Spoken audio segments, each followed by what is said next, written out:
Un jour exceptionnel ce lundi 29 février. Il intervient en effet une fois tous les 4 ans. Alors pour les natifs de cette date, quand faut-il célébrer leur anniversaire? On en parle dans cette édition. Comment résoudre le problème de l'emploi des élèves artisans de Côte d'Ivoire? Un partenariat a été signé entre la Chambre nationale des métiers et le ministère de l'enseignement technique. Enfin, dans quelques heures, le Super Tuesday aux États-Unis. 12 États du sud du pays votent pour la nomination des candidats à la présidentielle. Madame, Monsieur, bonsoir et merci de nous rejoindre. 9 accords de coopération signés aujourd'hui entre l'État ivoirien et la Turquie, et cela à la faveur de la visite officielle du président turc Recep Erdogan en Côte d'Ivoire. Ces conventions portent sur plusieurs secteurs, notamment la santé, l'urbanisme et les médias audiovisuels. Après la Côte d'Ivoire, première étape donc de sa tournée en Afrique de l'Ouest, le président turc Recep Erdogan va se rendre au Ghana, au Nigeria et en Guinée-Conakry. Un tout autre sujet à présent, 2016, une année bissextile, une fois tous les 4 ans donc. Le mois de février compte un 29e jour, l'occasion de s'interroger sur ces personnes nées un 29 février. Quand faut-il célébrer leur anniversaire? Des réponses dans ce reportage. Augustine a 32 ans.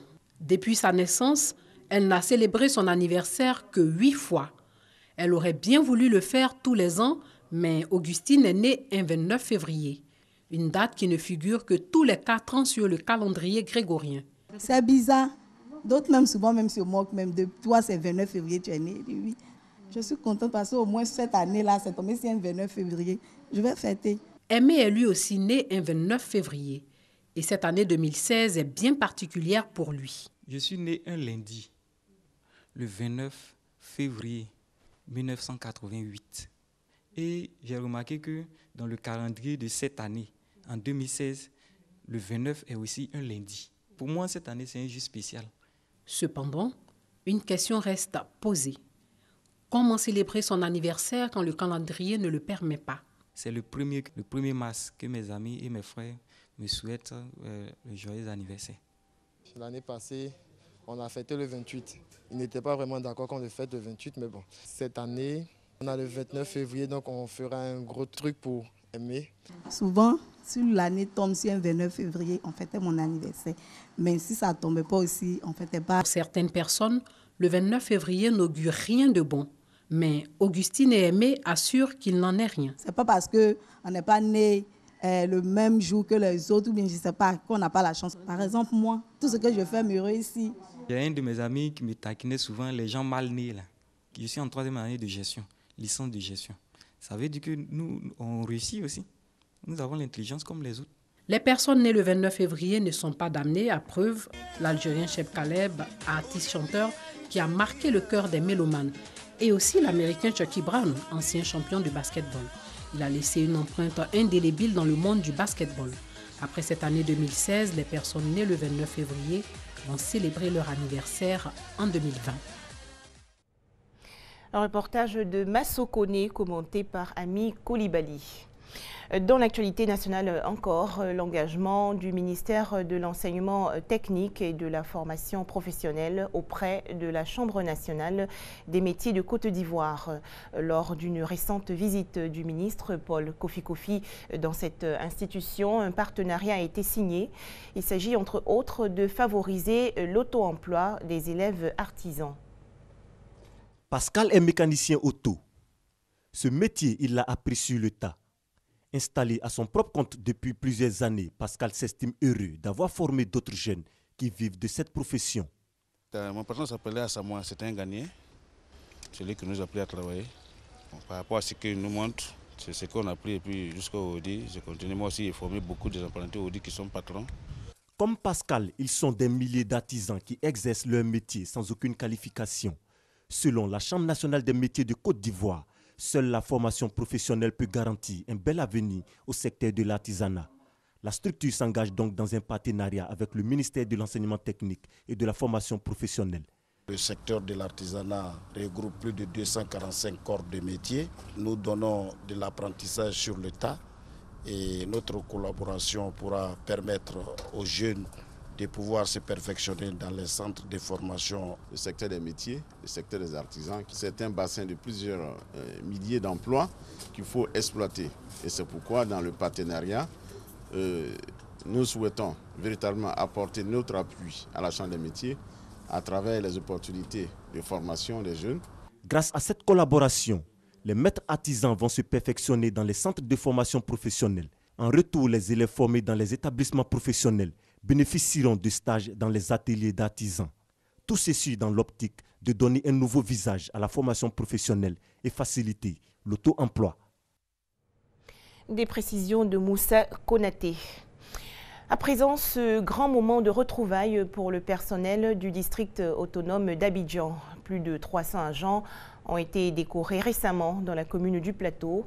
En activité ou à la retraite, ils ont reçu des médailles et récompenses pour services rendus au district. Kadi Fadiga Fofana et Barakissa Bamba. Loyauté et abnégation au service du district autonome d'Abidjan, enfin reconnus. En tout, 340 agents qui ont à leur actif entre 15 et 35 ans de service. Ils ont reçu des médailles d'honneur, symbole du travail accompli.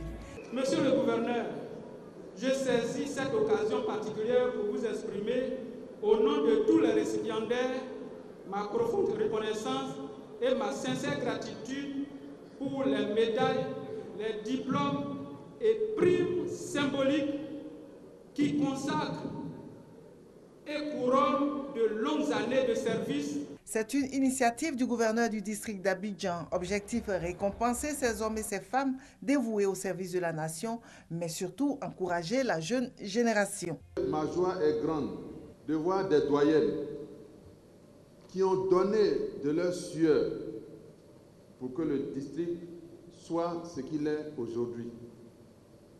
Ils ont du mérite. Par leur exemple, demain, d'autres vont suivre. Ce sont des grands exemples pour nous tous. Ce mérite revient d'abord à la haute direction du district. Sous l'impulsion de M. le gouverneur Begré Mombé, qui a eu la hauteur d'esprit de donner droit à cette aspiration légitime des travailleurs, vieille de 10 ans, de se voir distingués au titre de la médaille d'honneur du travail pour fidélité à leur employeur et au dévouement aux vertus du travail. Les 340 agents récompensés, dont 38 femmes, sont répartis entre 4 catégories, médaille grand or, or, vermeil et argent. Un petit tour maintenant à l'intérieur du pays. Les amoureux du blues, ce genre musical dérivé des chants de travail des esclaves afro-américains, ont pu découvrir le Kolia Blues Festival. Sa toute première édition s'est ouverte le 26 février dernier à Kolia, dans le nord du pays. Des artistes ivoiriens et internationaux en attraction. C'est un reportage de Serge Koléa.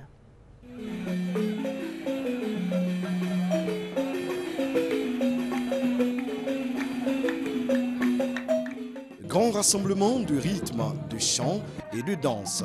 Touré Daouda, député de Kolia et commissaire général de ce festival, a battu le rappel des meilleurs artistes de musique traditionnelle du pays sénoufo pour cette première édition de Kolia Blues Festival.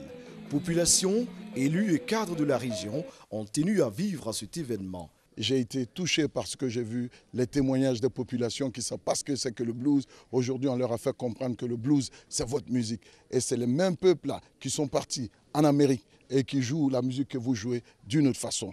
Mais vous voyez, c'est les mêmes vibrations de voix, les mêmes intonations.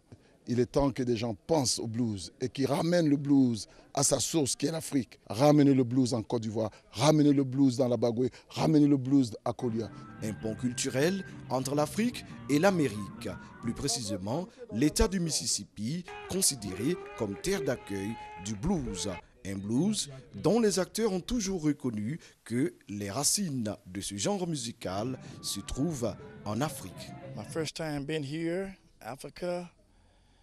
I love what I saw this morning. J'ai pris connaissance des danses africaines qui sont d'ailleurs très bien J'ai pris beaucoup d'images, beaucoup de vidéos que je vais amener aux États-Unis, à Mississippi, pour travailler dessus et voir quelle est la connexion entre ces danses traditionnelles et le blues qui se passe aux États-Unis. And I want you to roll, roll me baby, roll me girl like you roll your wagon wheel, roll me pretty woman like you ain't got no sense in the field. Retour aux sources donc pour le blues qui vient s'imprégner du terroir, se ressourcer afin de redonner au blues une nouvelle dimension. 3 jours durant, du 26 au 28 mars, Kolia Blues Festival va constituer une véritable attraction dans la région de la Bagoué, au nord de la Côte d'Ivoire. Malheureusement, une page triste dans cette édition. Les obsèques de Sa Majesté Nanan Kwaku Ndoumbélé III, 12e roi baoulé. La présentation des condoléances au peuple baoulé a commencé le 22 février dernier à Sakassou, dans le centre du pays. La nation ivoirienne va rendre hommage au défunt roi le 7 mars prochain. On en parle avec Charles Tatou de RTI Bouaké. Après 6 mois de travail en sourdine pour des actions irréprochables sur le terrain, le comité d'organisation vient d'entamer la phase active du déroulement des obsèques du roi des peuples baoulés, Nanan Ndoumbélé III. Il est le 12e roi depuis l'arrivée de la reine Ablapoku en terre ivoirienne. Pour les présentations de condoléances à la famille royale, c'est la région de l'Ifou qui a ouvert les cérémonies traditionnelles, avec le passage d'une forte délégation composée des chefs de canton, des chefs de village, des élus et cadres et des représentants de toutes les couches sociales de cette région. Après le Ifou, les régions du Nzi et de la Nyébi-Tiassa ont suivi pour leur tour de passage, marquant leur compassion et leur soutien à la famille royale éplorée. Il faut savoir que le peuple baoulé dispose de 39 cantons repartis dans 19 départements issus de 6 grandes régions du pays, à savoir les régions de Gbeke, du Bélier, du Nzi, de la Maraoué, de l'Ifou et de l'Anyébi-Tiassa.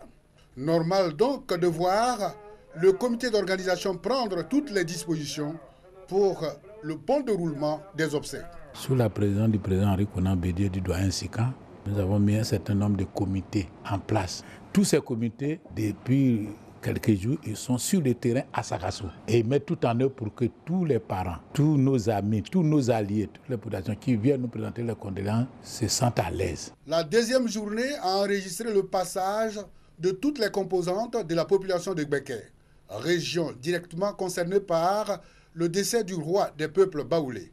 À l'exception du peuple Warebo, de Sakassou, population éplorée, la délégation de la région de Gbeke est composée elle aussi de chefs de canton, chefs de village, des élus et cadres, des représentants des communautés issus des départements de Bouaké, Béoumi et de Botro. Le balai des délégations pour la compassion à la famille royale éplorée continue. Une centaine de morts dans des violences récentes entre éleveurs musulmans et cultivateurs chrétiens dans le centre du Nigeria. Les deux camps, munis de machettes et d'armes à feu, se sont affrontés en raison des droits de pâturage dans la région. Une enquête a donc été lancée par le gouvernement nigérian. Double attentat à la bombe hier dans le sud-ouest de la Somalie. Au moins 30 personnes ont été tuées et une soixantaine blessées. Cette offensive a été revendiquée par les militants Shebab. L'actualité aux États-Unis, c'est bien sûr le Super Tuesday. Demain, mardi 1er mars, 12 États du sud du pays vont voter en même temps pour la nomination des candidats à la présidentielle. Comment se prépare ce moment crucial des élections américaines? Regardez. Les sondages l'annonçaient, les votes l'ont confirmé. Hillary Clinton enregistre un immense succès en Caroline du Sud avec 86% de voix lors de la primaire démocrate. Un score supérieur aux 78% obtenu par Barack Obama en 2008 dans le même État. Origine de cette victoire face à son adversaire démocrate Bernie Sanders, l'électorat noir représentant 6 sur 10 des votants en Caroline du Sud. Un grand merci à vous, aux 4 coins de cet État. Je suis très reconnaissante car aujourd'hui vous avez envoyé un message fort.